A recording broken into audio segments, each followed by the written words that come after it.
কি রে mobile flakes কিনে লো দে। আরে নতুন মোবাইল কিনছি, একদম রসে টস টস, একদম সেরা না, নতুন কিনছি ভাই। তোরা বইঙ্গা থেকে কি মোবাইল কিনা ছাড়া আর কিছু নাই?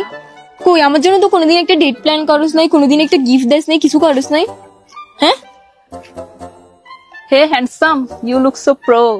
কি রে ও তোকে প্রো কেন বলছে? প্রো কেন বলছে আমি কেমনে জানি, এমনি বলছে আর কি। তোমাকে আচ্ছা একটা জিনিস দেখাবো, আসো আসো। আচ্ছা থাক বলতেছি আমি, আসো না আসো না। Hey handsome you look so pro. তো এখানে এরকম ভাবে বলার কি আছে? তো মেয়েটা তোকে প্রো কেন বলছে? Hey handsome you look so pro. আর এগুলো এতবার বলার কি আছে? ও এমনি বল, ও তোকে বলবে কেন প্রো? ও এমনি আমাকে দেখতে পারে দেখে হয়তো বলছে আর কি। কেন দেখতে পারবে? তোকে তোকে চিনে কয়দিনের পরিচয়? হ্যাঁ hey handsome you look so pro. এখানে এরকম প্রো প্রো করার কি আছে? তো ও তোর মধ্যে কি এমন প্রো দেখছে যেটা আমি দেখিনি? আরে ও আমার হাতে Oppo A6 Pro দেখছে, যেটা ডিজাইন কোয়ালিটি দেখছো কত সুন্দর।